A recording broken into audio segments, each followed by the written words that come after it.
We got work to do.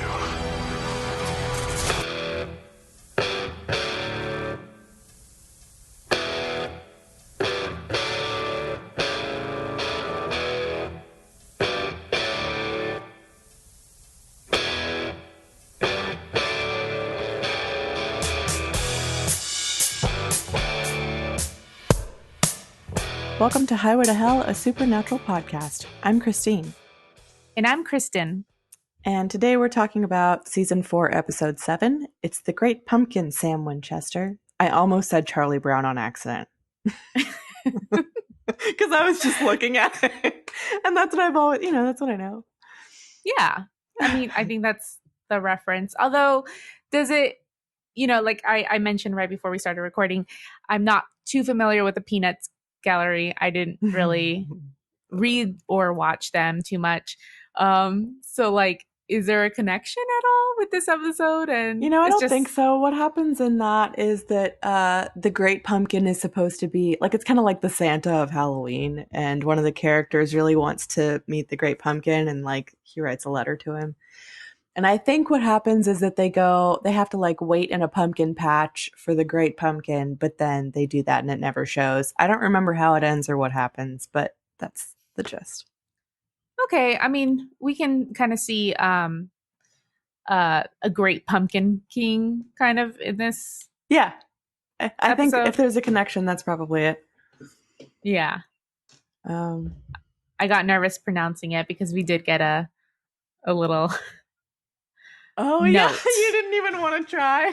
No, I was just like, oh wait. I practiced and I looked up like a pronunciation video on YouTube. So Samhain, not Samhain.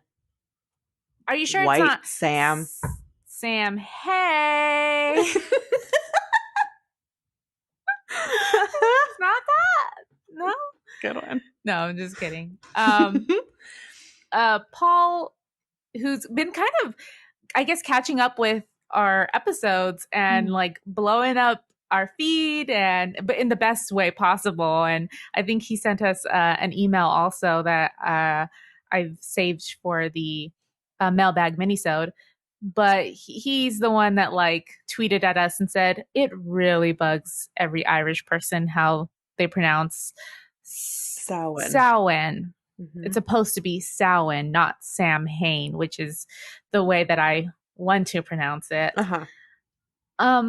But I also like Googled how to pronounce it and had meant to listen to it also, but I didn't. And it says that some Gaelic dialects, I probably mispronounced that, also pronounce it Chauvin and Sowen. Kind of like I saw that too, and like Samhain or something. Yeah, Samhain also. So, I mean, it's confusing us all. You'd think they would have known that or bothered to look up. I don't know. It's interesting that they mispronounce it through the whole episode. They do, right? Yeah. Like no one ever says it correctly. I guess. I mean, I'm just assuming it's the American pronunciation. So no, they're I just think like, it's just wrong. Okay. I'm like surprised. Like my reaction to it is like just kind of surprised because they're usually pretty good with the lore and stuff, and I'm not sure how that squeaked past. So, oh well. Real quick before we keep talking about this, for anyone who doesn't remember the episode, I'm just gonna read the little IMDb description. It says, investigating 2 mysterious deaths in a small town, Sam and Dean discover a witch is sacrificing people to summon an ancient, powerful, and extremely dangerous demon. And that's it. No. I mean, accurate. I think that's a really good representation. Although it's weird that they didn't mention the angels' involvement at all, because that's a big point in this episode. I guess it could be, I mean, if they were trying to keep it spoiler free, then it worked. Yeah. No, it did. Yeah, I liked that one too. Short and sweet. Mm-hmm. Yeah. Yeah, before we start talking about it, did you have anything you wanted to? Yes. I do have one like minor correction actually about the last episode, and then also like an announcement. So really quick, and I'm not saving this for the mailbag minisode because it's just like tiny bit. I knew this was going to happen. We were like talking about yellow fever as the episode title and like what that meant. And like, we just got like a whole bunch of people who were like, yeah, you know, it's talking about like yellow as a play on words, as in yellow belly, and you know, because they're like scared. Like, Oh, duh. Like yeah, you're yellow. yes, exactly. And then fever because it's Okay. contagious. That's Okay. read off of Christina's tweet at us. Got it. I like that. Yeah. So just wanted to clarify that because a lot of you clarified it for us. It's a learning process. But also For it was sure. like, okay, this is probably going to be something super obvious and I'm probably missing it. Yeah, I feel stupid. And I did.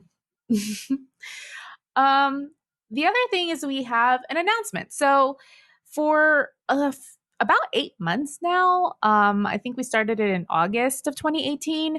We've had a Patreon account where you, as our fans and listeners, can help contribute to the podcast by, giving us a little money out of your pocket on a monthly basis. And for that, you get some rewards.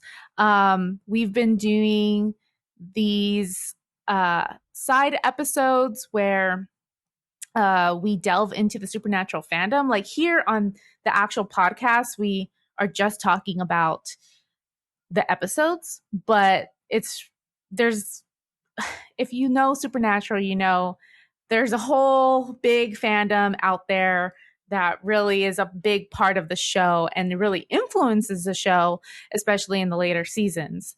So we have been doing stuff like the one coming up is we're going to read a bit of fanfic and talk about that. We looked at some supernatural fan art.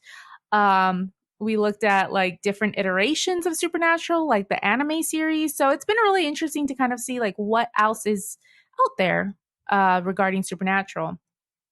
And then we have also been doing these reaction videos for different episodes. Like we mentioned, we did one for Yellow Fever, and for the initial episode of season 4. So, you know, we're trying to get these out, you know, as soon as possible and keeping you guys like entertained with these fun little side projects. But because, you know, we kind of feel like we kind of got in over our heads and when initially launching it, we've decided to make a few changes with Patreon. We decided to keep it, but we're going to be shifting some of the tiers. So right now we have a $1, a $5, and a $10 tier. But we're changing that. So we're eliminating the $10 tier and just keeping the 1 and 5. Right now, the reaction videos are part of the $10 tier, but they will be released to the $5 tiers beginning May 1st. So we're going to make that change effective May 1st. So everyone who's getting like the $10 level stuff, that's just going to move down to the $5. So you get the same stuff, but you're paying us less. Yeah, exactly. And also another like announcement that's part of this is we had kind of mentioned like, hey, we're kind of gearing up to release our t-shirts. Like we have a design. I don't know if by this episode coming out, if we put it out on the social media, but I do intend to do that. So you can kind of take a look at it and see. It's really cool and we love it. But yeah, we're ready to launch our t-shirts. I'm excited about it. Yeah. So we did say on the Patreon that for anyone at the $10 level at the time that we release these t-shirts, we would be doing a raffle for you all. For a t-shirt. For people, yeah, for a t-shirt. So I just, wanted to announce that for the individuals who have been with us at that $10 level, come May 1st, you guys will be receiving a t-shirt. So congrats. We love you. Yeah, we love you. seriously, looking at some of the patrons and just how much, even at the smaller increments monthly, how much you've given us by now, it's kind of humbling, It's like, I don't know. You really like us. I know. It's so amazing. I mean, It's really your appreciated. support is greatly appreciated. And you guys, it really does go into the podcast. Like with that money, we're able to host the show because that actually costs money to actually get it into iTunes and Google Play and all of the other RSS feeds that you guys listen to the podcast on. Mm-hmm. So we've been able to update our audio equipment and kind of try and get a better sound out of all of that. And just recently, we got an email that was so sweet from Ariadna, who I think we've mentioned on the podcast before because she's written to us. And she just said, like, she said something like, I feel like your Like a proud mom. mama.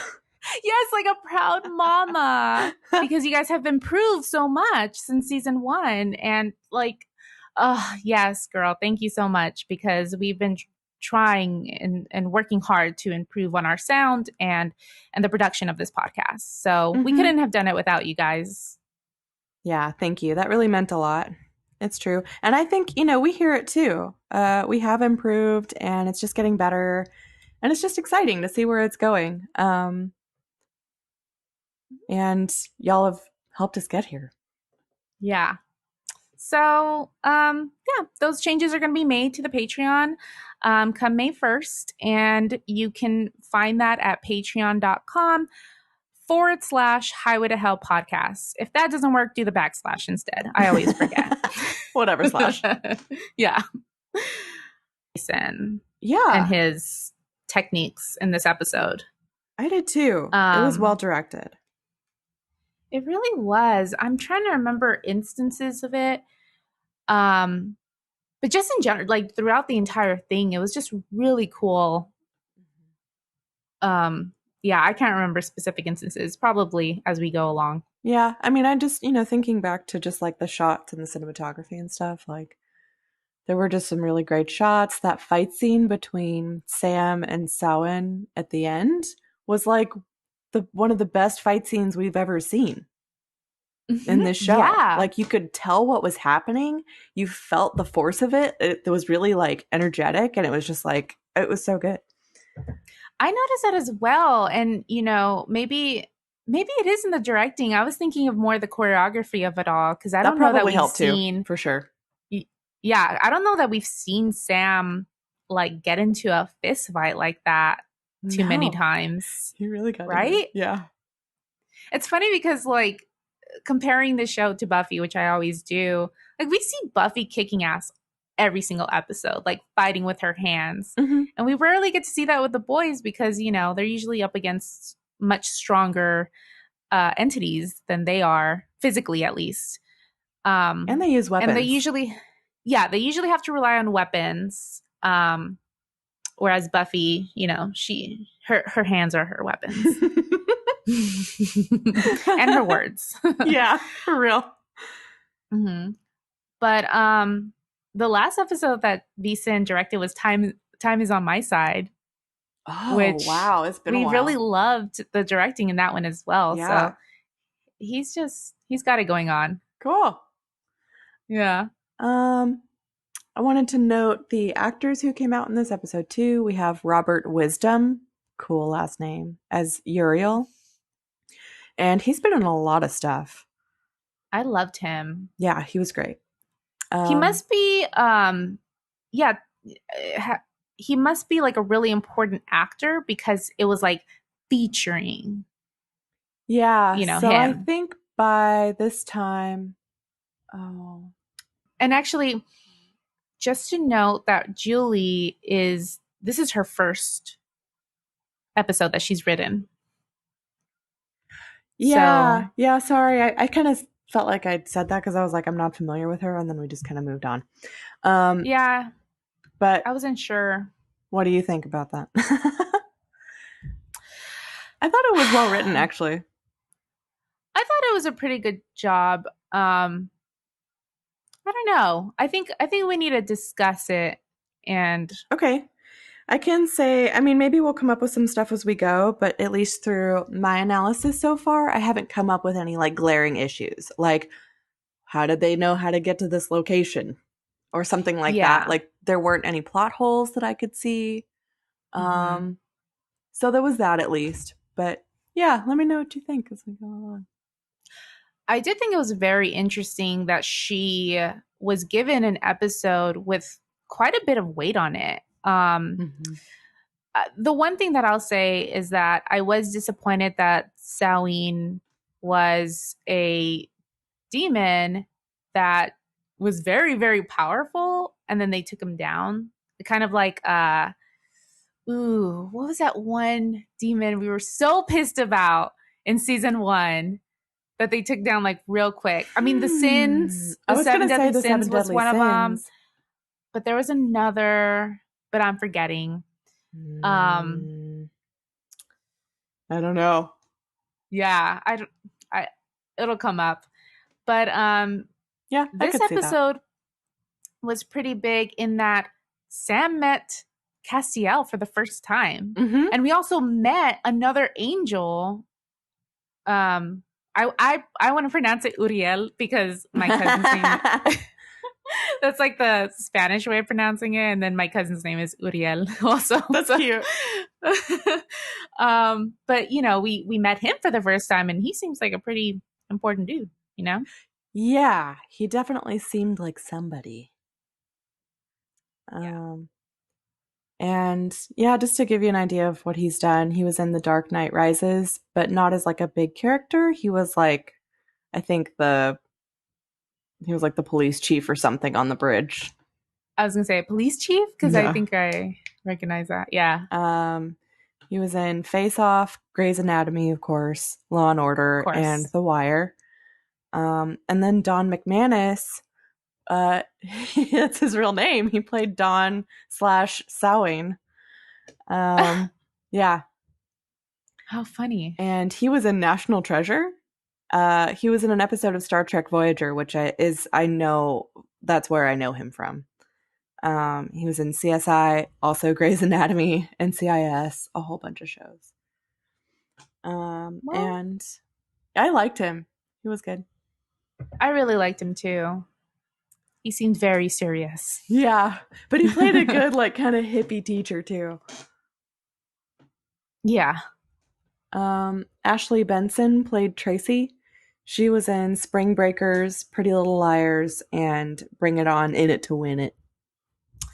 Yes, and of course, as soon as I saw her, I was like, "Oh my god, that is Hannah from Pretty Little Liars," which I wasted a lot of my life on watching. Um, but I love to hate it. I love to hate it. But I love her. Did I tell you about how I got like, oh no, wait. Maybe it was Gossip Girl. Yeah, I got sucked into Gossip Girl at the nail salon. My bad. Yes. Two very different shows. Yeah.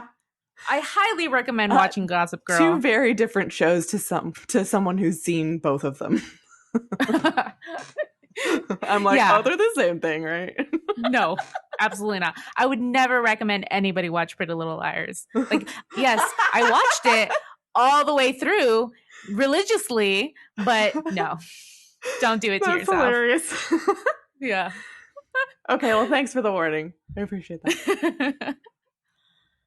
We did have a couple of songs in this episode, but they were just in the background during the parties. So I'm not going to play a clip. The one that plays at the first Halloween party with the apple bobbing is Just As Through With You by 9 Days, which came out in 2007. And then the one that plays at the Mausoleum Halloween party is Bomb by 777, which I couldn't even find a recording of. So I guess that's probably how. like so and so's cousin from his third mother. I don't know. Like just removed. I don't know. Yeah, some crazy shit. Seriously, this is like, oh, my neighbor down the street has a band. Here you go. Yeah, they play in their garage all the time. Yeah. All right, and I think that's all the episode info I have. You ready? Yeah. Okay. So our then segment has flashbacks of a bunch of the spooky episodes or like Halloween episodes. Like we had clips from Scarecrow. And I couldn't remember the name of this episode, but the one that we just watched recently with the doctor who stole body parts and it was kind of Frankenstein-y. Oh, time is on my side. Oh yeah, duh, thank you. Oh, so Charles Beeson was just like, hey, let me just slip in an episode that I've directed also. I'm so good. Yeah. That's awesome. Mm-hmm. It's pretty chill. And then we get flashbacks about Lilith and the 66 seals being broken and or trying to be broken. And then we get flashbacks about Sam's powers and how he shouldn't be using them anymore and how he promised Dean that he wasn't going to. Then we get our now segment, and it says it's 2 days before Halloween, and a woman is going home with a bunch of candy she bought. She has like a huge box of candy, and she walks into the house and into the kitchen where her husband and her baby are in a high chair. And her husband tries to steal some candy, but she smacks his hand away and tells him that he can have some after Halloween. She takes the baby upstairs to go give him a bath, and her husband says that he'll be there in a minute, but it's so obvious that he's going to sneak candy. So he sneaks a piece of candy, and he's eating it, and suddenly he stops chewing and looks scared and like shocked. And he reaches his hand into his mouth and pulls out a razor blade that was stuck in the roof of his mouth. And this was a directing choice that I was like, what? Because we're seeing it like behind or from the inside of his throat. It's fucking crazy. From like the back of his throat out of his mouth. It's bonkers. It's so cool. It's like his hand, his big fat fingers are reaching toward the camera to pull out this razor blade with a bunch of blood around it. And you can perfectly see that razor blade just like embedded in the back of his throat. It's so gross. Oh, it's so gross. Yeah. So he pulls it out and stares at it, and then he starts choking, and he spits up more razor blades and blood, and he clutches his stomach and falls onto the floor. And then his wife comes downstairs with the baby to check on him, and she sees him dead on the floor and starts screaming. What a way to go, well, that's man. what you get for sneaking some candy. Yeah, that's literally the only thing he did. I wonder if he would have listened to his wife, what would have happened? Yeah. You know? Because there was still a hex bag, technically. So, like, what other atrocious death would have happened to him instead of that? I don't know how that works. I don't either. But, like, how does it get you? What's the backup? Yeah. How does the hexing work and everything? But no, it was a gruesome death.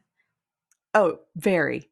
It was, just the thought of it. He was just and it was really like a lingering kind of scene where he was pulling it out of his mouth and everything. It was just excruciating. Yeah. But well done. Mm-hmm. So next scene is Sam and Dean dressed in suits as FBI agents are questioning the wife. And she says that none of the other candy had razor blades in it.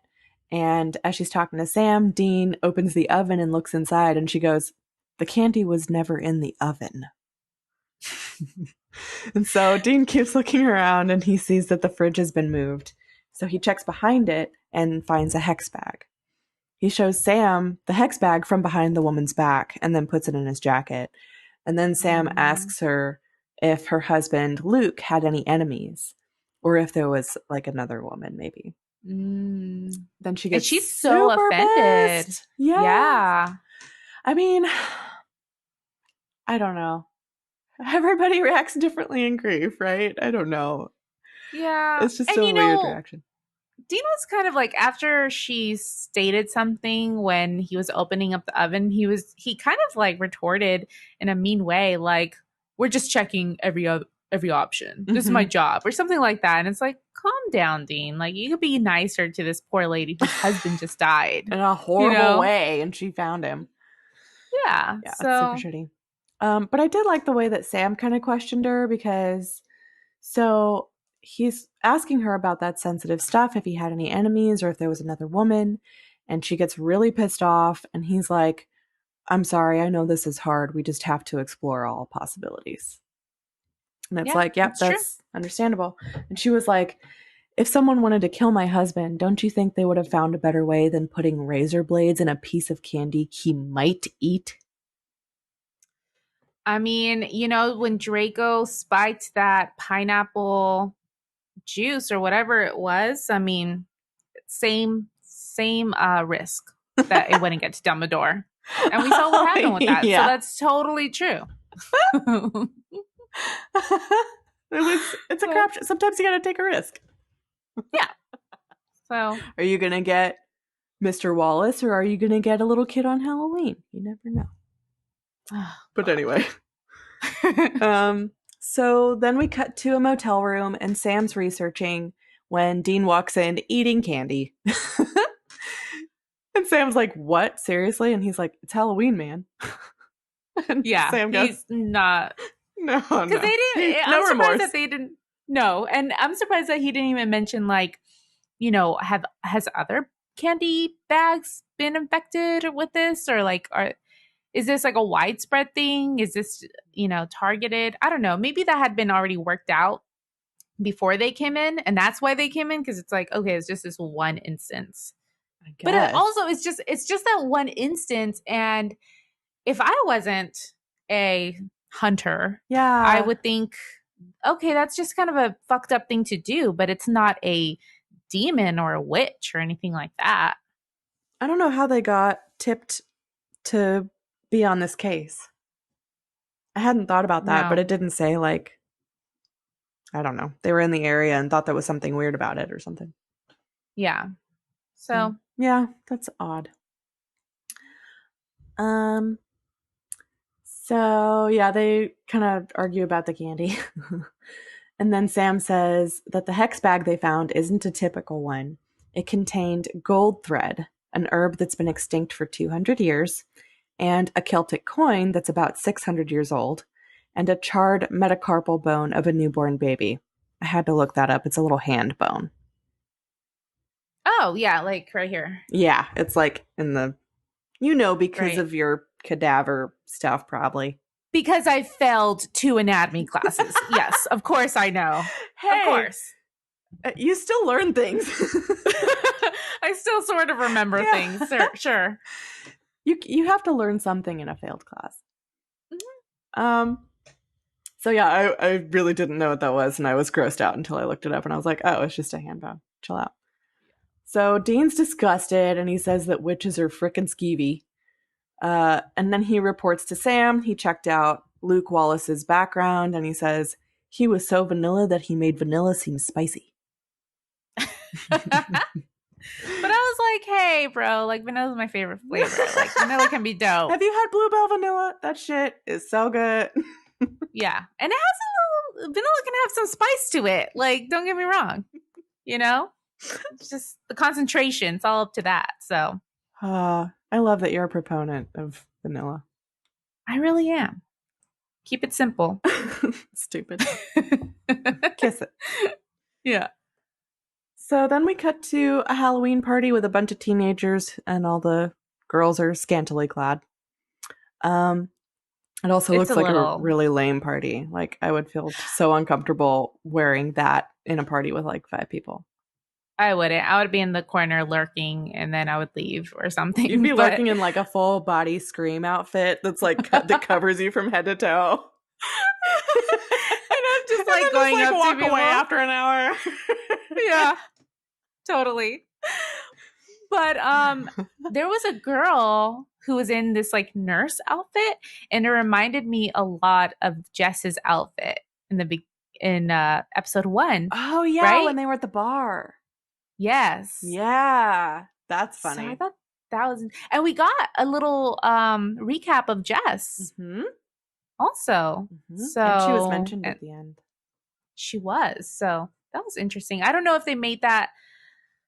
I don't know. I would have thought they would have lingered on that a little bit more, done something more with that. But yeah, I did like in the writing that they managed to work it in at all. Like, they acknowledged the date. It wasn't like they already forgot that was important to one of the characters, Yeah. Because we didn't get a mention of it in season 3. I don't think so. No, it feels like they haven't really, said, oh, this is the anniversary. I mean, maybe, Mm, in the early seasons, but I don't recall that for the last season. yeah. Anyway, this party's super lame. And these two girls walk up to this dude who's dressed like a zombie, and they're talking about the upcoming mausoleum party. And this girl's like, well, hopefully that's better than this ass fest. I don't know what that means. Ass fest Yeah, but sounds like also a porn. Like, I don't. What is the. it does. I guess just like this sucks ass maybe or something like that. But fest makes it sound fun. No, that's true. It's true. I don't know. I'm just saying. Oh my gosh. So yeah, one of the girls says she wants to go bobbing for apples, and the other two are like, "That's lame." And she's like, "Whatever, it's Halloween." So she goes over to the tub and like sexily bobs for an apple, and the guy's like, "Oh, that's not lame." So I love this scene so much. Because I agree. Like, how do you sexily bob for an apple? But she just pulled that thing out like nothing. I know. I would have to stick half my head in there at least and come out like a drowned rat.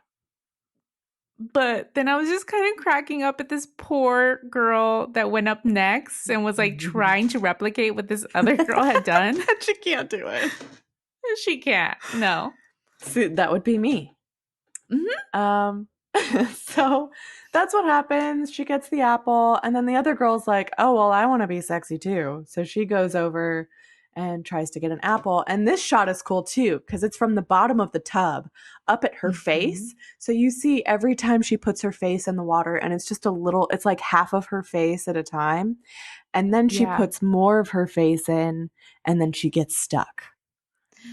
Yeah. And she can't get out. And the other two are like, oh, she can really hold her breath. And then she starts struggling, and they're like, oh shit. They go over and try to grab her and pull her out, but they can't. She's just completely stuck, and she drowns. They pull her out of the water, and they see that her face has been burned by the water, which had started bubbling while she was in there. So it started like boiling. Yeah. But then they said the water wasn't hot. Well, I think when what's her name in the episode? But Tracy? Ashley from Tracy. When she went into the water, it was fine. Like she felt like it was cold.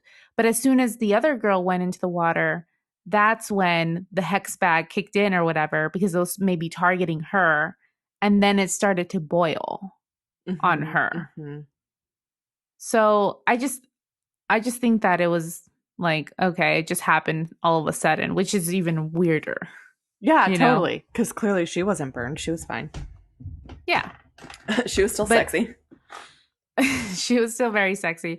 But I was very surprised that, like, I just expected her to be drowned, but having her boiled alive like that was gross. Yeah. Yeah. Like, that was pretty fucked. Oh, man. Yeah. Yeah. Her face was melted. Yeah. So then the next scene is the same house that the party was at, but the police are there, and it's now a crime scene. Sam and Dean show up in their suits, and Dean sees the girl who had successfully bobbed for apples, Tracy, and she's like wrapped in a towel, and he looks over and he's like, I got this. And Sam's like, jailbait. And Dean's like, I would never. And Sam turns around and we see Dean's face. He's kind of like, well, yeah, I would. Oh my gosh. But are we supposed to believe that these girls are underage? Maybe. Under 18? Why are they wearing outfits like that? Come on. I mean, I don't know. I mean, the boy kind of looked like maybe he was in high school. Oh, right, because they're in high school, right? We go to the high school and everything too. Okay. Yeah, but I don't know. That. I mean, but they look right around 18, so I don't know. Yeah, they could be like right at the cusp. Yeah. Jailbait. Yeah. So yeah, that's when the girl's telling them, I guess when she went in there, that the water wasn't even hot. Dean questions her, and he asks her if she knows who Luke Wallace is, and she says no, that she's never heard of him. And while Dean's talking to her, Sam is looking around, and he finds a hex bag in the couch in that room, and he shows him behind her back too. We cut back to the motel, and Sam is reading, and he tells Dean that maybe the witch isn't killing these people for revenge, but that it's a spell. So then he starts reading the spell that he found. It's 3 blood sacrifices over 3 days, the last one to occur on the final day before the final harvest, which happens to be Halloween on the Celtic calendar. And this spell would be done to raise Samhain, a demon that was essentially the reason for Halloween centuries ago. And it used to be a night where Samhain and all the dark, evil beings that he would rise, like ghosts and zombies, would wreak havoc. So people would wear masks to hide from him and set out sweets to appease him and carve pumpkins to, worship or whatever. I love this. It's really cool. It is really cool. And I just like to say that Demons and Blood Orgies is the name of my sex tape. Because I think at some point, Dean's like, oh, okay, so Samhain was all about demons and blood orgy, yeah. friend. Yeah. And I was like, I love that. Taking it. The name of my memoir. Yeah. Sam also says that the ritual can only be performed every 600 years, which is, of course, tomorrow night. Of course. Mm-hmm. And that's why that Celtic coin was 600 years old or something like that, right? I guess so. They had just held on to it that whole time. It was their own money. Yeah. This is going to come in handy someday. And this is kind of a funny part because they're talking about all the creatures that Samhain could raise. And Dean's like, leprechauns?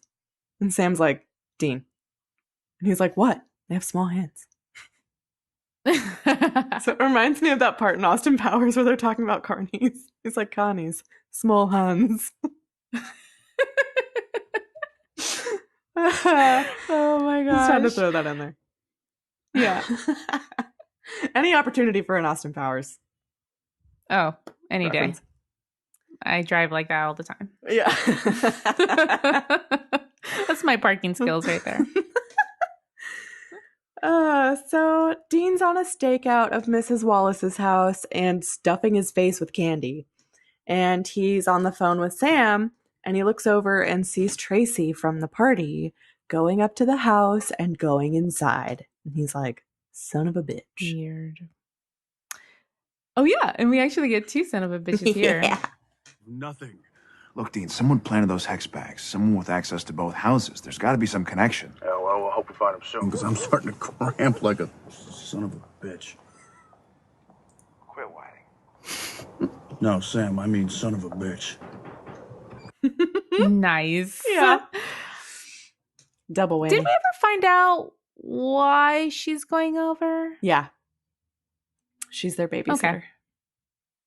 Okay. But she's like, there's no ill intent. Like, she just told the other guy, the actual witch, about him.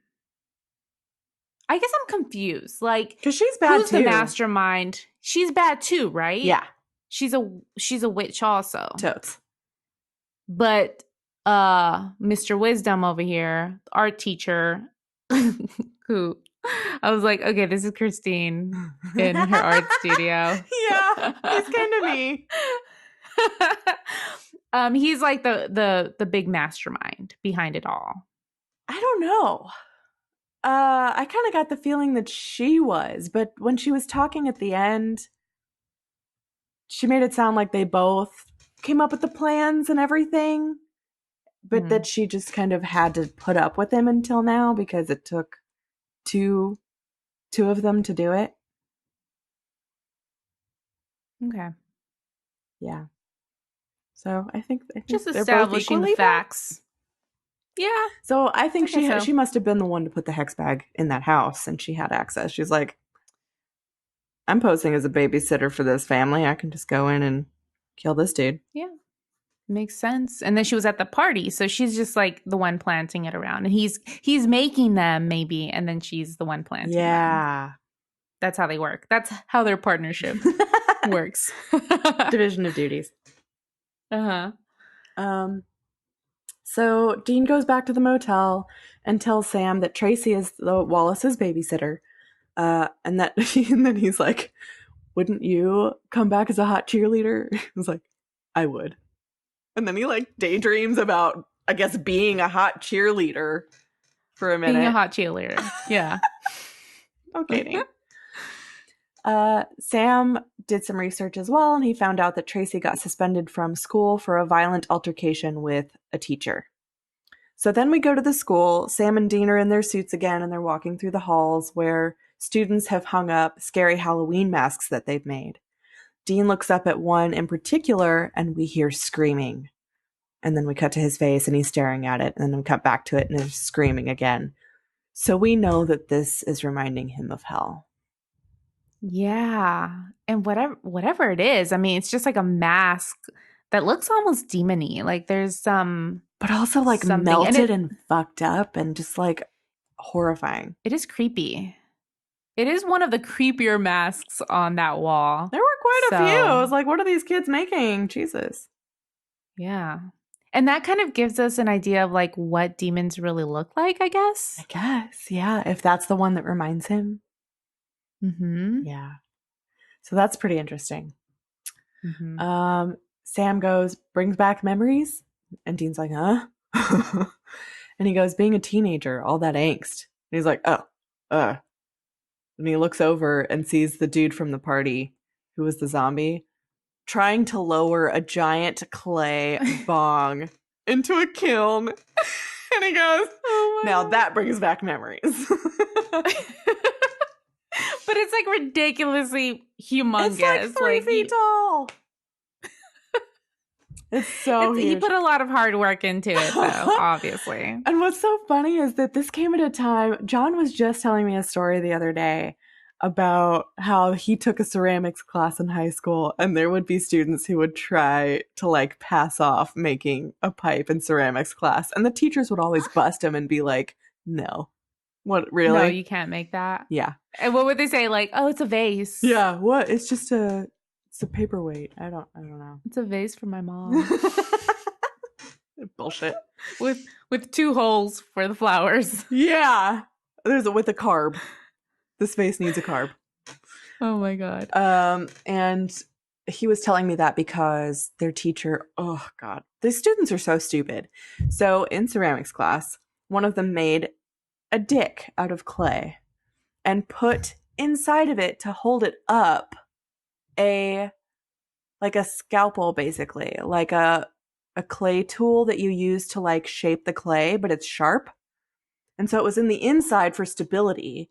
And the teacher was like, I hate when you guys do this, and slammed his hand on it to squish it and stabbed himself in the hand. And it went right through his hand. My God. Yes. I was like, they all get Fs. They're flunking. They're they failing do. this fucking class. Assholes. Wow. And obviously it was like, it was an accident, but how stupid do you have to be to put something sharp in a clay dick? Yeah. Like, I get it. Smart putting something inside for stability, but not a sharp object. Right. Damn. Stupid teenage boys. Yeah.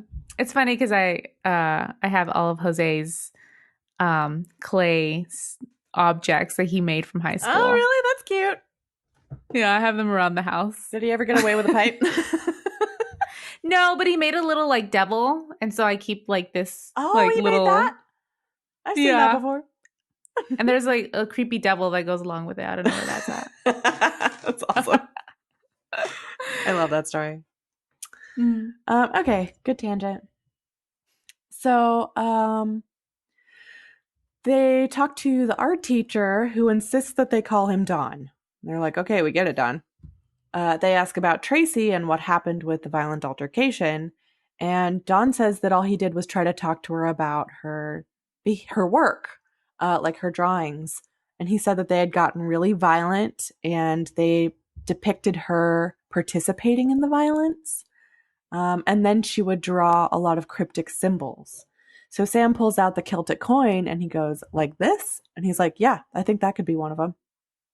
And then they ask where she is, and Dawn says, well, she's probably at her apartment. And they're like, what? And he was like, yeah, she showed up about a year ago as an emancipated teen. Weird. Isn't that crazy? Weird that she showed up a year ago. Like that has been happening for a while. But also, like, what do we trust from this guy? Mm-hmm. You know, and he's telling them so much. So he's probably like trying to pass it on to her.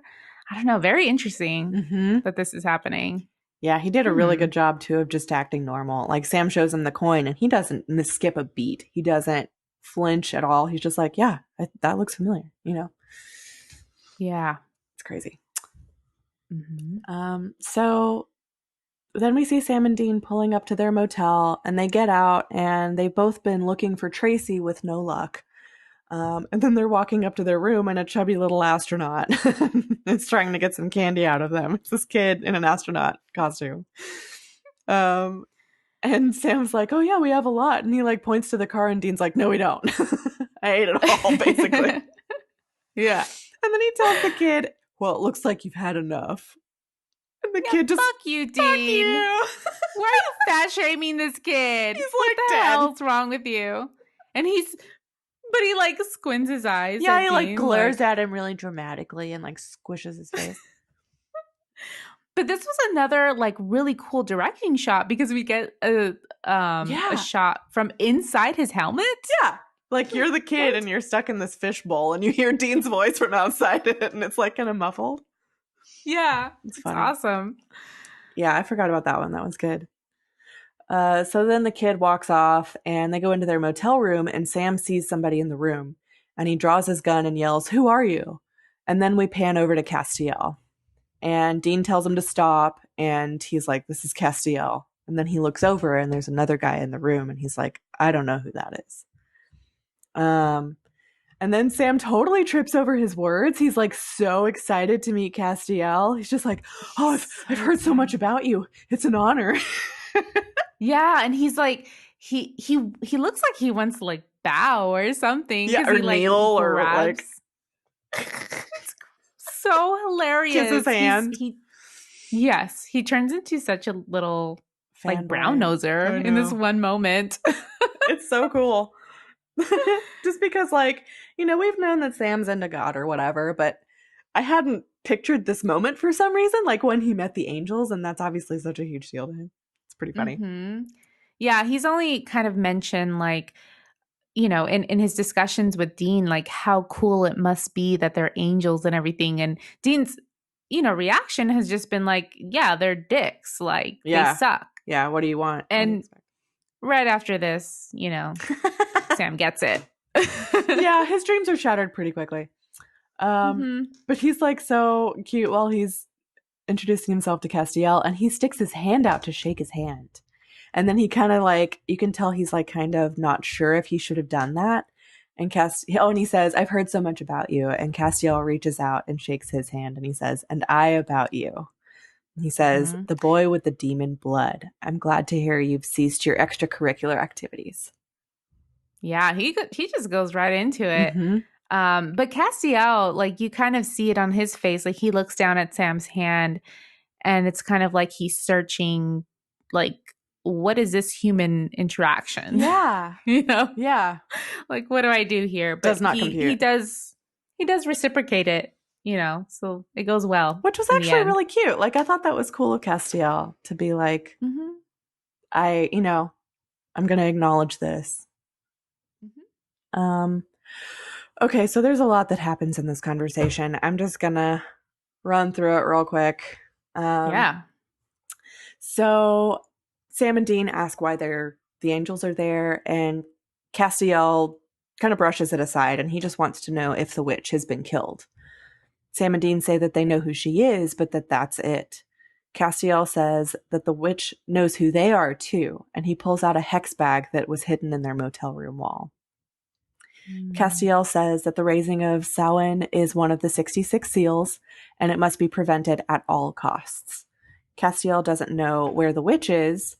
Apparently the witch is very powerful and is like cloaking themselves from the angels. Interesting. So Sam suggests that they work together. But then the new guy who's in the room butts in, and Castiel introduces him as Uriel, and he says he's a kind of specialist. And Dean gets suspicious, and he's like, a specialist for what? Castiel just says that Sam and Dean need to leave town immediately because they're about to destroy the town. So he's like a specialist in smiting people, essentially. Like a Yes. hitman or something. An angel hitman. Yeah. Oh, man. So Dean and Sam get really upset.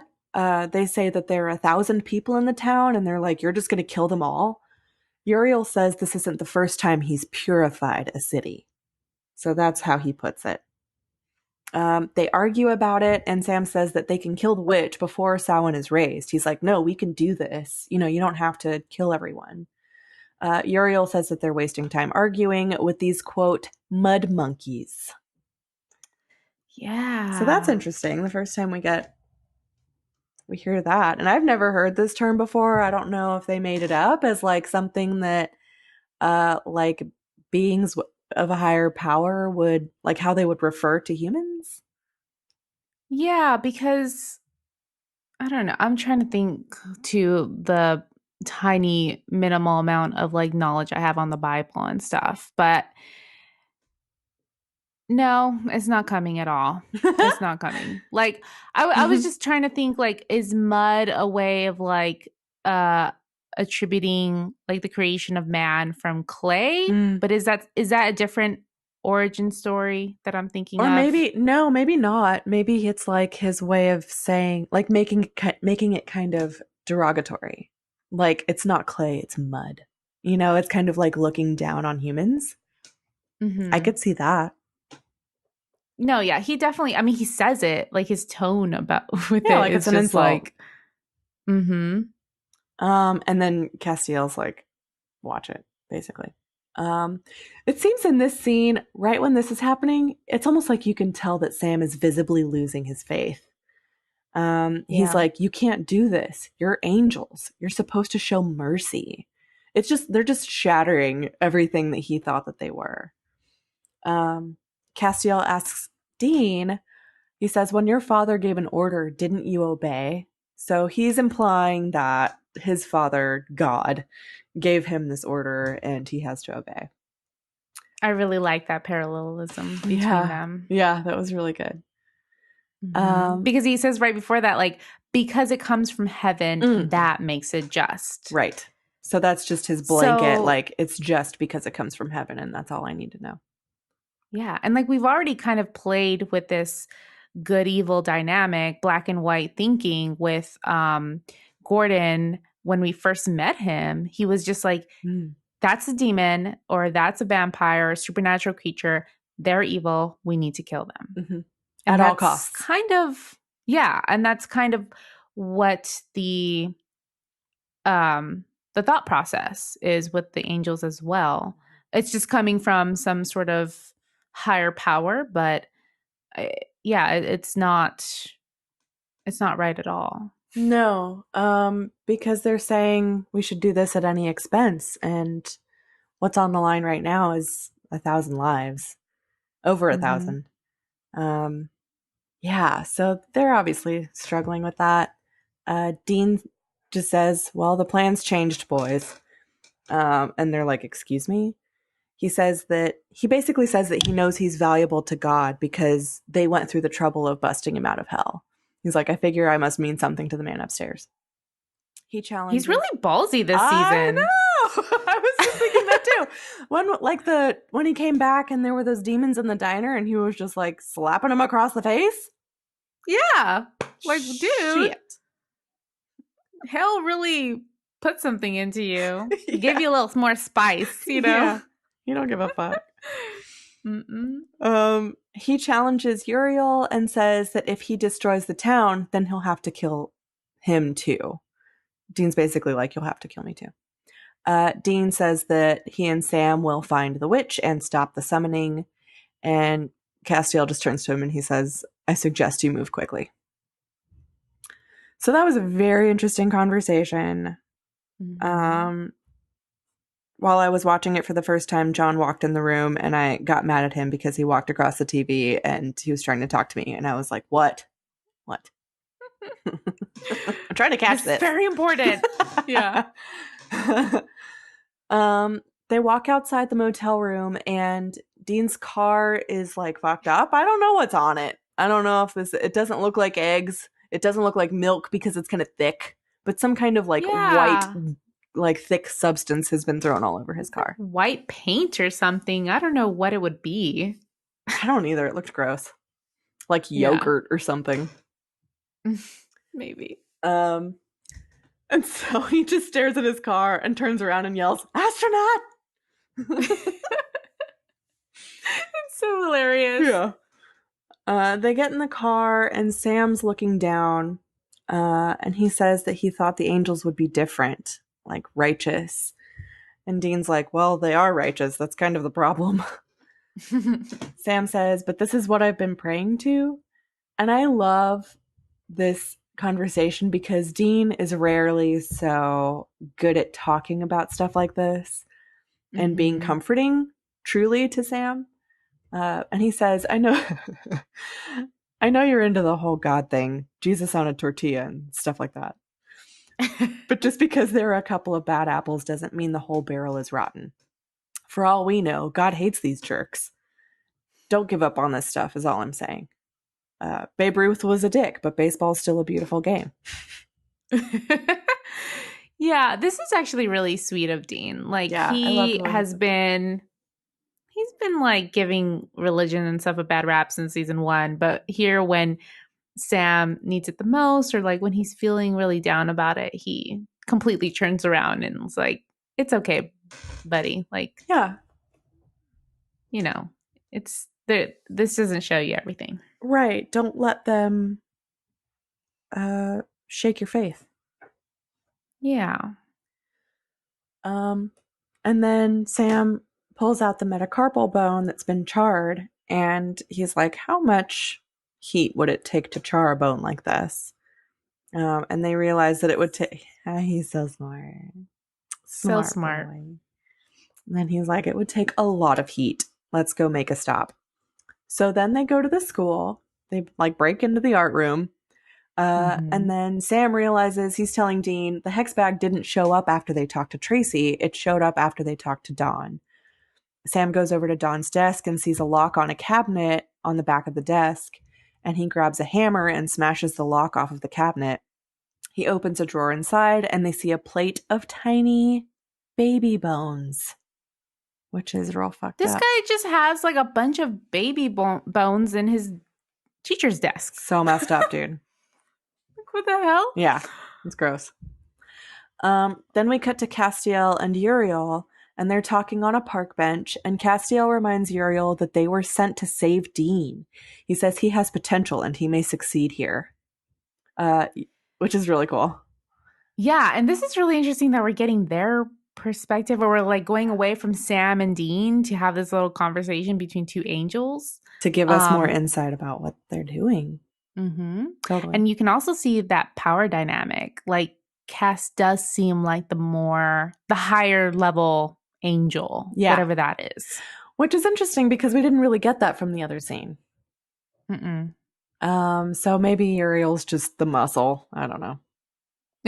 Yeah. And he says that he's still, you can tell Uriel's still not happy. And he says he wants to drag Dean out of town and blow it off the map. But Castiel says, he's like, you know our true orders. So that's interesting. What are those? But also, what does it mean that they need to save Dean? Yeah. So, like, didn't they already save him by pulling him out of hell? I don't know. You know, like what are you saving him from right now?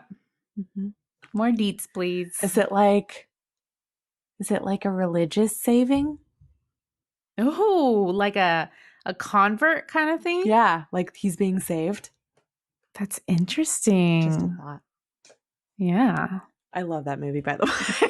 Saved is so good. I love it too. I just watched it again recently, really? actually. Yeah, because they have it on Amazon Prime or some shit. Oh, good to know.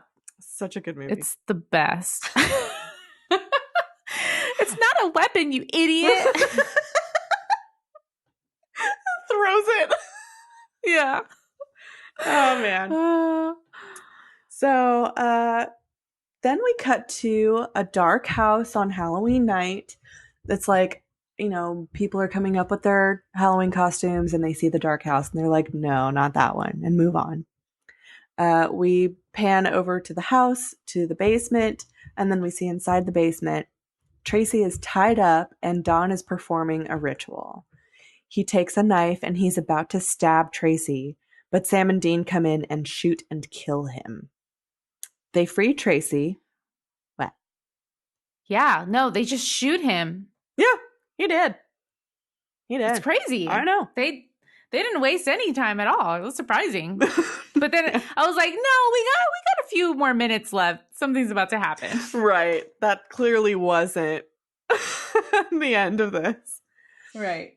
So they free Tracy and she starts yelling about how sick he is. She's like, what a sick son of a bitch.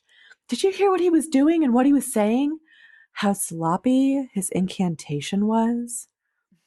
My brother always was a little dim.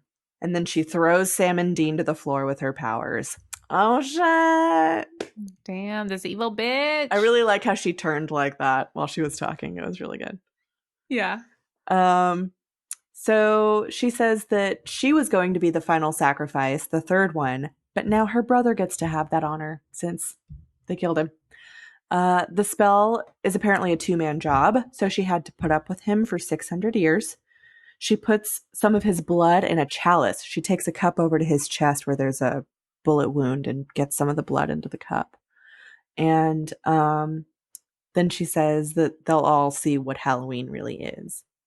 So Sam and Dean are still on the floor and they're like stuck there. Whatever power she's using, she's like holding them there and they're struggling and like in pain.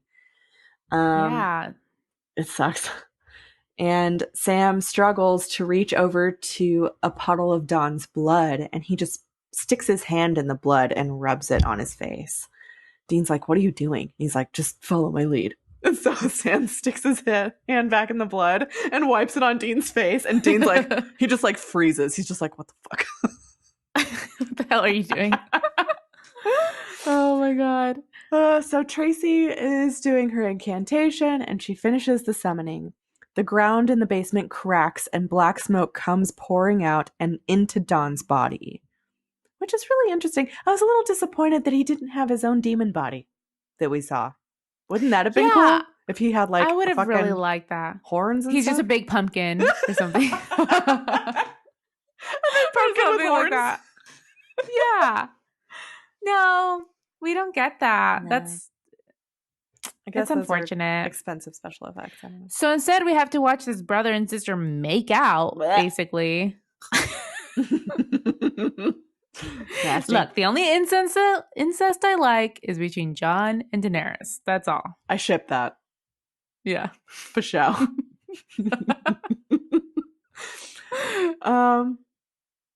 So Don gets up and his eyes are like a really light color. They're kind of freaky.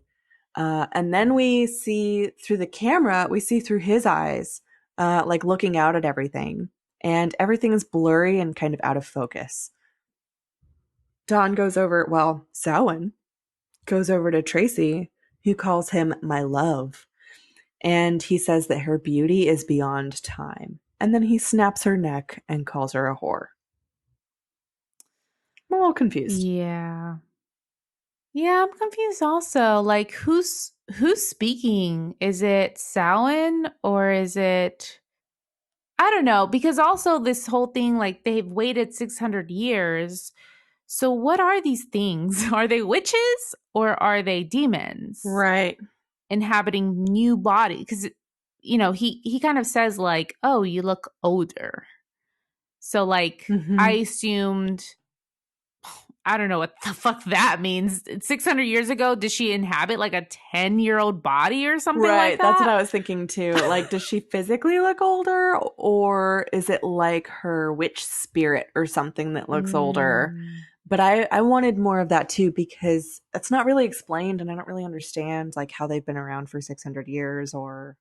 And then when they were talking about her earlier, Sam and Dean, they were like, well, wouldn't you come back as a hot cheerleader? And I was like, come back? Oh, yeah. From So, where? like, Why was she in hell? Were they in hell? I don't really know what happened. I don't know either. And with Samhain, like, how does that work? Like, is it once they release him, is he just there? Or can he only be released once, like for one day? Oh, yeah. Every 600 years. Uh-huh. That's a good question. Because that's kind of like what it made it seem, but it wasn't very clear. No. I could see it going either way because in the story, it kind of, like that Sam was, the lore that Sam was covering, it kind of made it seem like it would just be for the day. But when they were talking about it the rest of the episode, it was like, no, he's coming back. Yeah. Like, so that was confusing. For good or something. Yeah. Yeah, I see what you're saying there. So Samhain kills Tracy and looks around and sees Sam and Dean on the floor, but through his eyes, they look dead. They're blurry, they have blood on their faces. So he just walks past them and out the door. I love it. So smart. But then after he leaves, Dean's like, what was that about? And Sam says, oh, it's that Halloween lore about the masks and people hiding from him. So I gave it a shot. And Dean's like, what? You gave it a shot? Yeah. There was a percentage that this wouldn't work at all. Yeah. What was the chance of success here? Yeah. But man, I love Sam in this episode. Yeah. This one goes out to Sam because like he's just so smart. Like he thought of this like super quick. He's like the Hermione of Supernatural. Yeah, totally. You know? Constantly saving their asses through books. Yeah. It should definitely be Hermione Granger and the logic puzzle or whatever. Yeah. You know, like in the first one. Totally. I love that one. Man, they left it out completely in the movies. I know, it was my favorite part. But I guess you can't like visualize that. I don't know. Can you not? I can. Not, you could. All I'm saying is that Hermione didn't get her 5 minutes, right? I mean, I guess they said that she did with the plant, but even that wasn't really correct. Whatever. But also Harry and Ron would have known how to bypass Devil's Snare if they would have just paid attention in herbology class. So it's... Yeah, it's not like particularly showcasing her intelligence.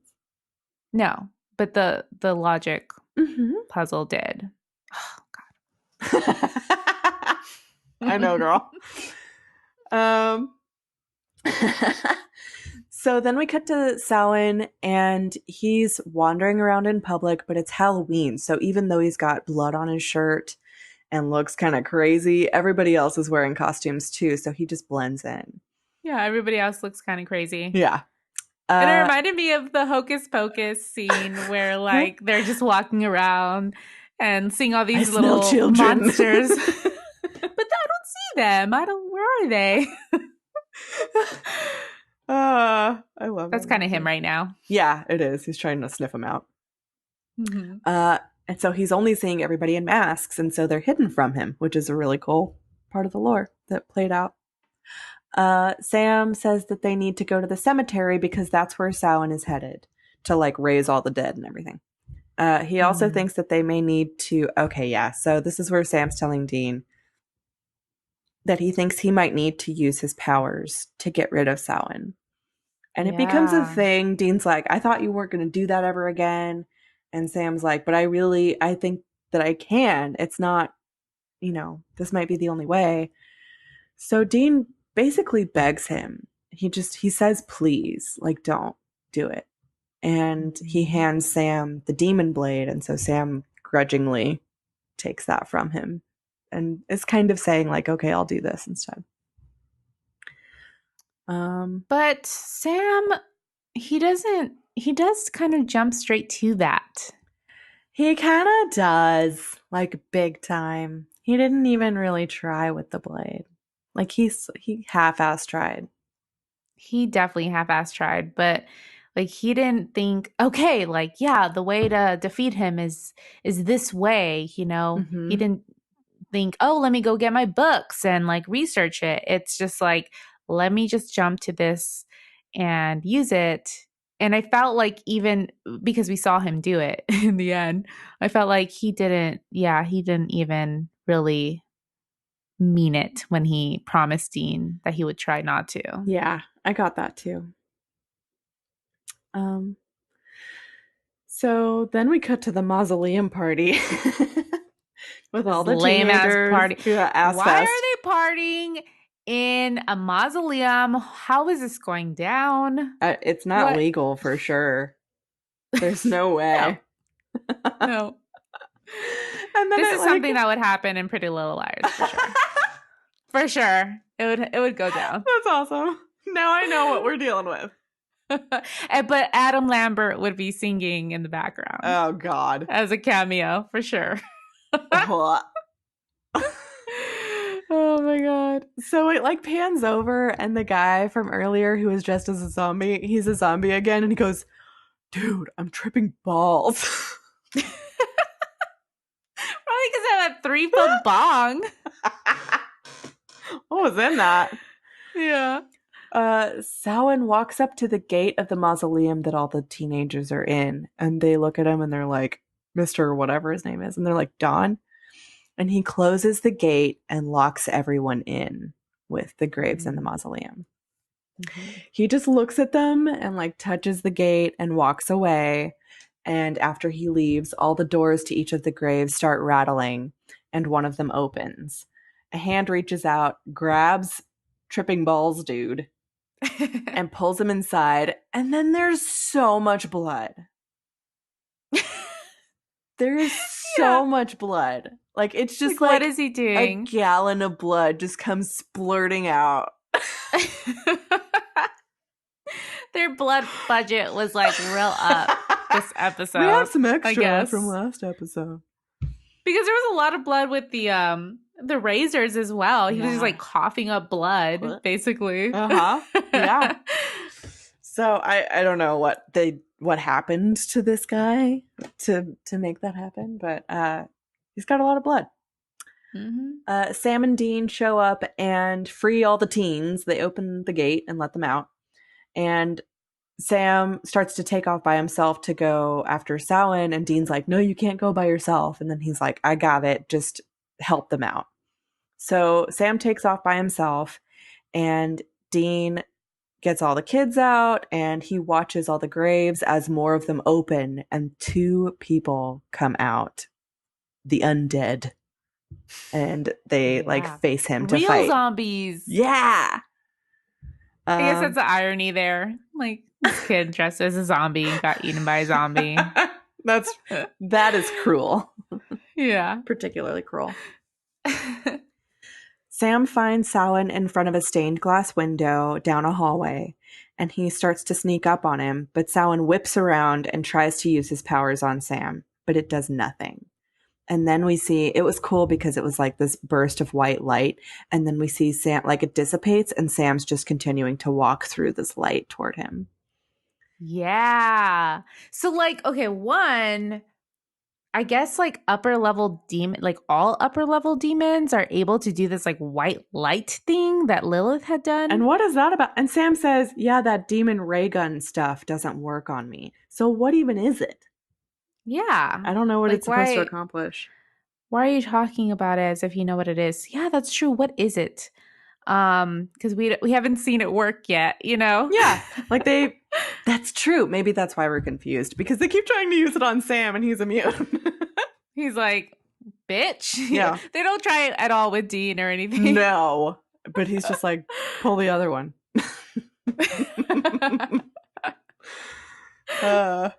So that was awesome. And then Sam walks up to him and sucker punches him. And they start fighting, fist fighting, and it's super awesome. Yeah, it is really awesome. I liked seeing Sam get physical. You know? It was really nice. Physical. Yeah. Physical. Yeah, that was pretty awesome. And meanwhile, Dean's finishing off the zombies. What are those weapons that he's using on them? Am I forgetting something? Because they were two very specific looking, like, metal rods with, like, tape around the handles, and he puts one through each of them. The only rod that I remember the boys using is like an iron rod that they use for ghosts. But we hadn't seen zombies before. I wonder almost if there's asked like that. I think this is the first zombie I've seen. I don't think that we've seen them. Yeah. Well, except for in that one episode I really, really hated. Oh yeah, the girl, right? Yes. But I forgot how we killed her. And I don't know if she was like a This true zombie because she was kind of like brought to life in a specific way. Yeah. I don't know. I don't know either. But yeah, does iron hurt zombies also? Let me see if Supernatural Wiki holds an answer real quick. Children shouldn't play with dead things. That was the episode. Oh yeah, thank you. No. Zombies raised by by Samhain. You almost did it. I almost did it.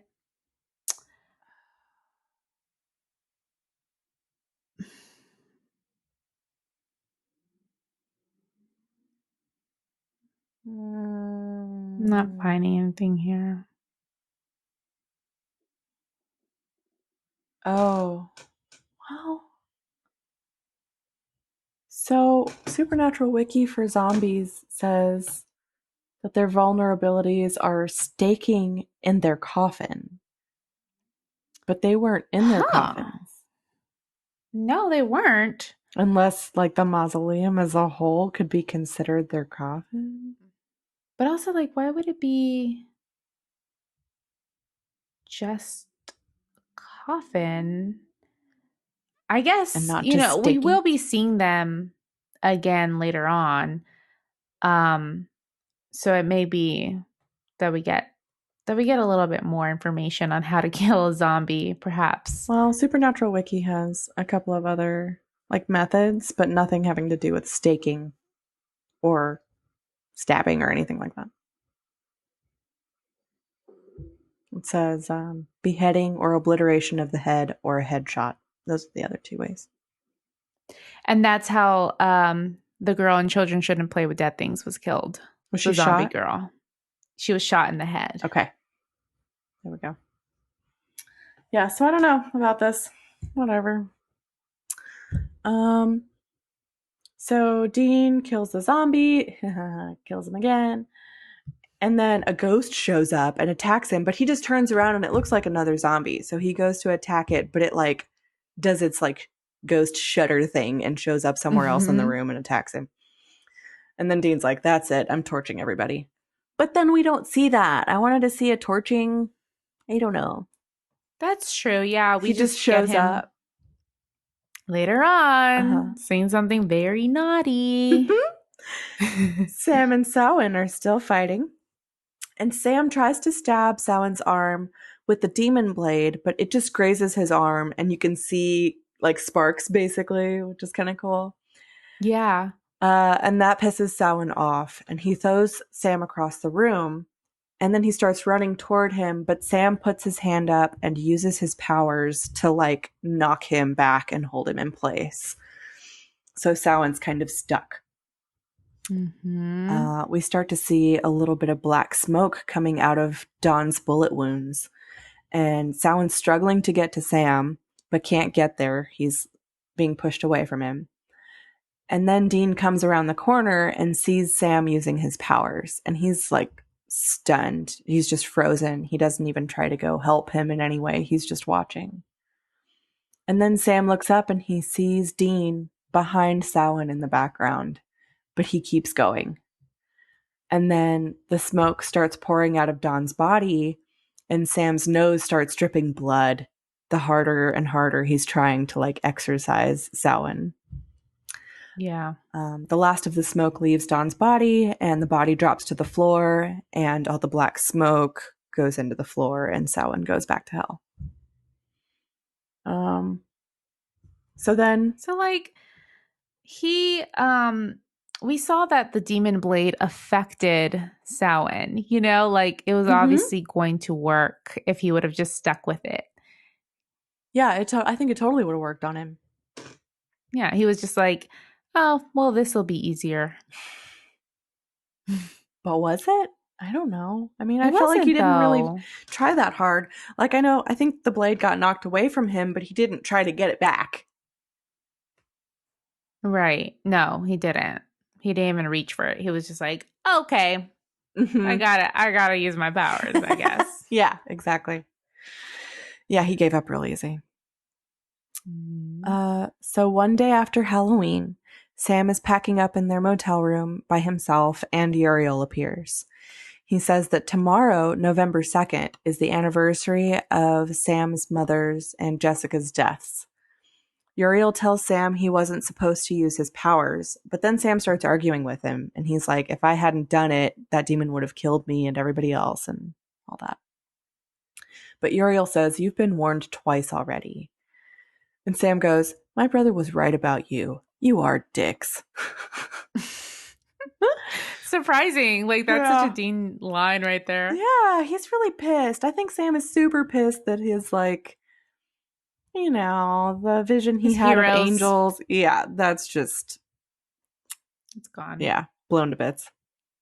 Mm-hmm. And then Uriel does this, like, kind of swooping angel thing. Like, we just hear this whooshing love sound, it. and he's, like, right in front of him, and it's awesome.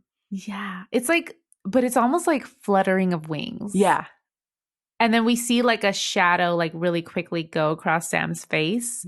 And then like his hair kind of blow a little bit. So you can tell that he's, oh, it's so Like cool. he had wings that were, it is super cool.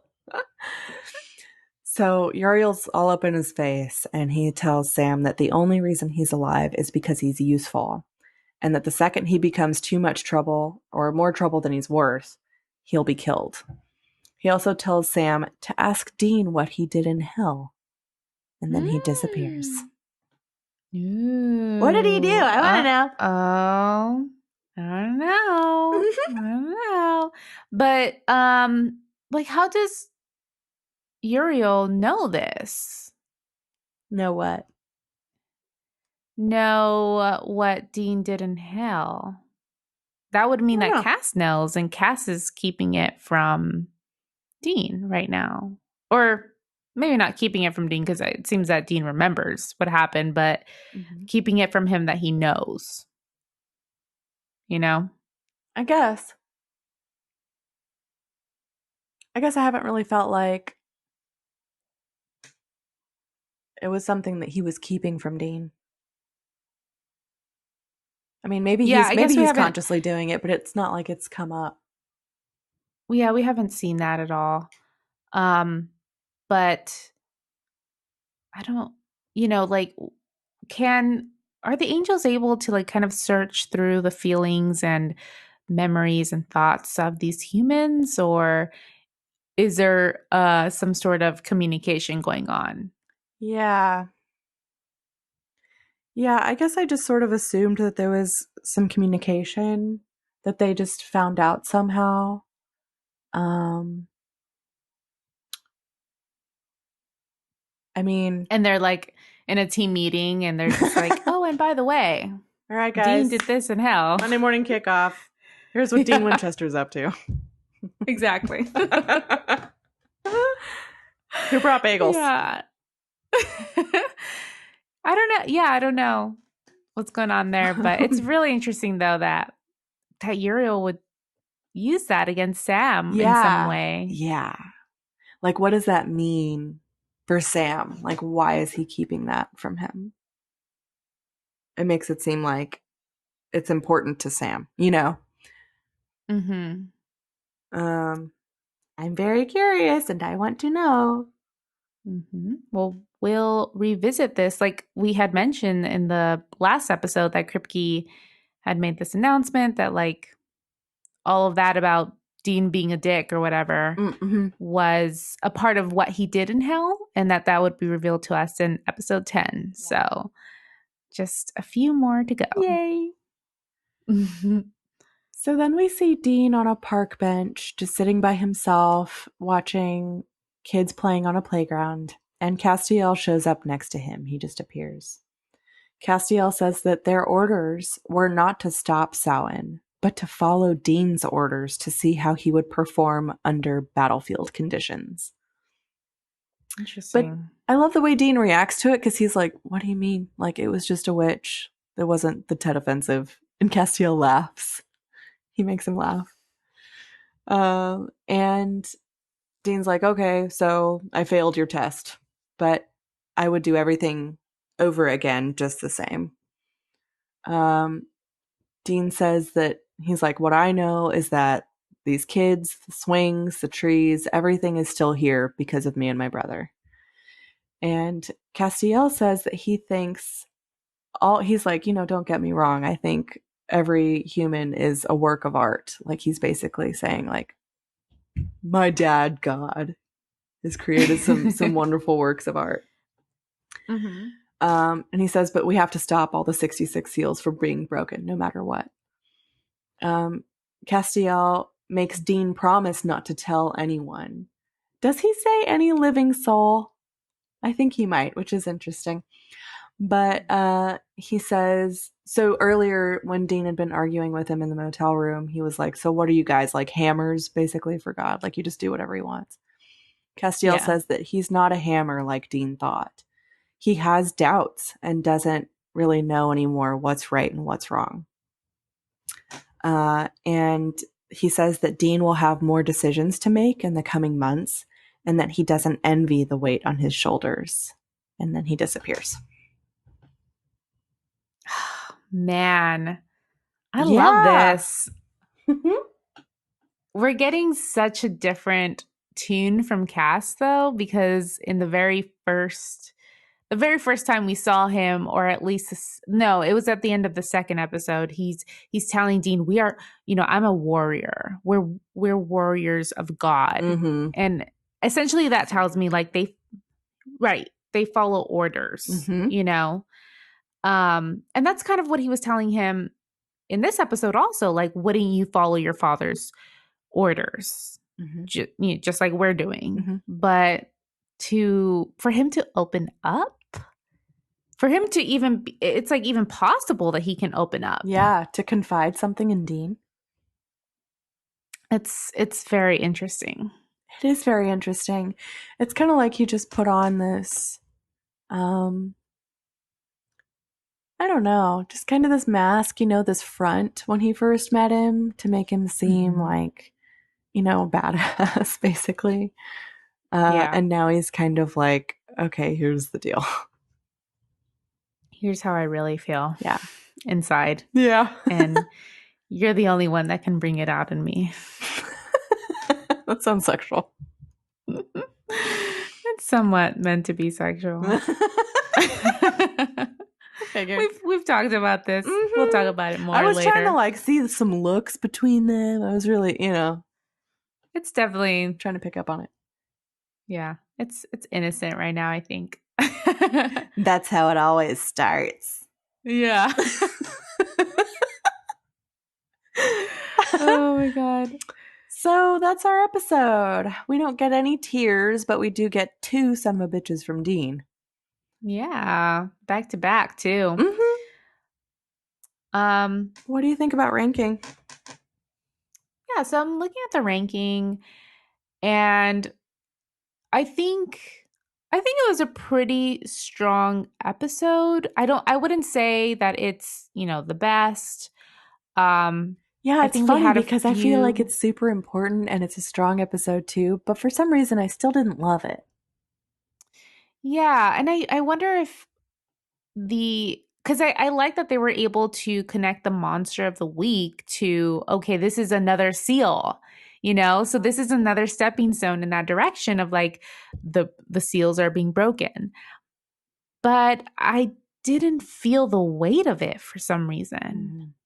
I don't know why. Like, it just didn't feel like this is an epic battle. One of the many cosmic battles that's going on, you know? Yeah. Yeah, and maybe it's because Um, of what you mentioned earlier, like basically how they were able to take care of him so easily. Yeah. I mean, Dean kind of just, sorry, He Sam, didn't do anything. even though he had to strain himself a little bit more to use his powers against him, he was still able to use his powers. Yeah.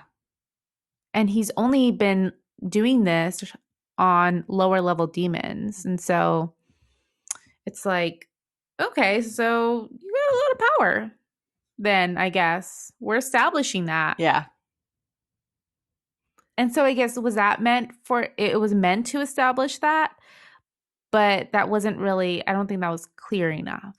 Yeah, I agree with that. If it was meant to establish that, then we needed it to be a little bit clearer that that was like the whole purpose, because otherwise, like they really built up Samhain and it wasn't like all the death and destruction that I was promised.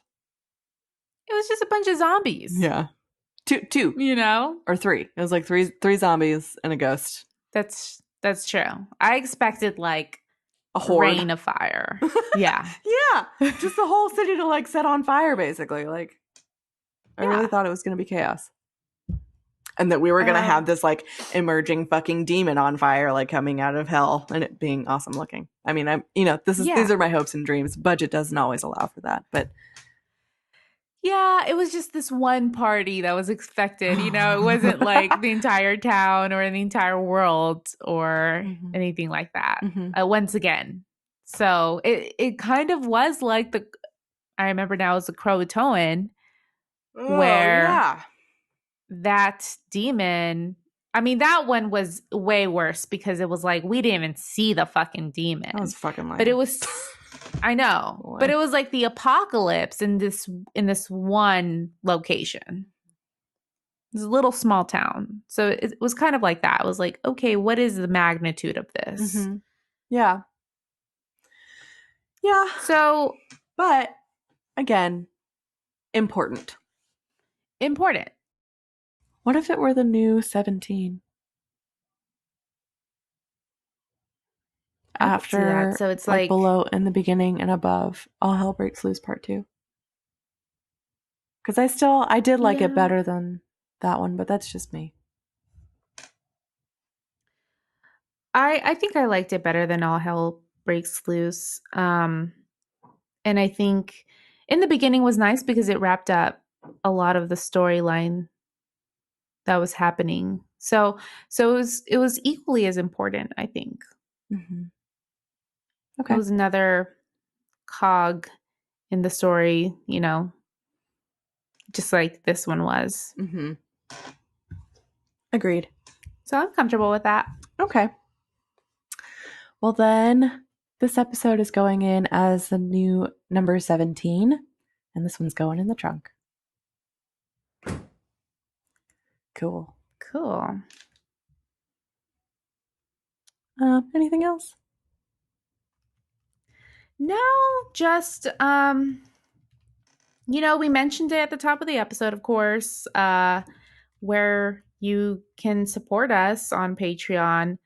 But I just wanted to reiterate, like, we're changing things because we want to be able to provide you guys more bang for your buck, essentially, you know? So you're getting more rewards at the $5 level now, essentially. Yeah. And I mean, essentially, we really like everything that we have on Patreon right now, but at 3 levels, it was just for 2 people right now. It's a lot of work to have this podcast and keep it going the way that we want, and to have as many rewards at each level as we wanted. It really was going to take a good bit more effort from both of us. And yes. Well, this is not our full-time job, unfortunately. Unfortunately, it would be awesome if it was. Yeah. Someday, maybe. And also, yeah.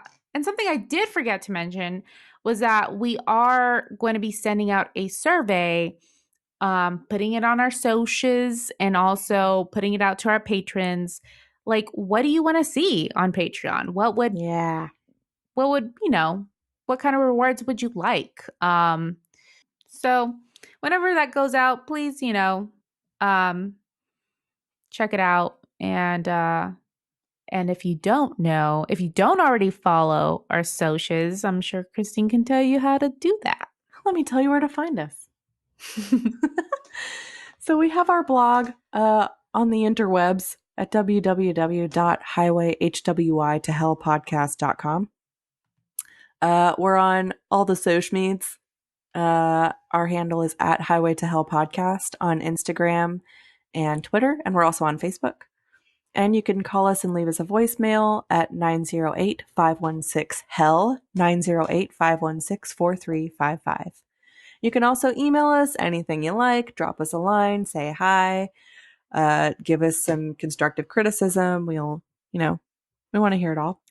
I should mention that we were so nervous about angry emails regarding yellow fever, but everybody's been on our side. They totally agree with us. I really appreciate that, because I was like, man, did I just bash everybody's one of their favorite episodes? But I want you to know that I love the parts that you love. I just really didn't like the parts that I didn't like. Yeah, I still really love the episode, but I hate the parts that are terrible about it. The social issue parts. Right. Well, until next time, we'll see you on the highway to hell. Bye. Bye.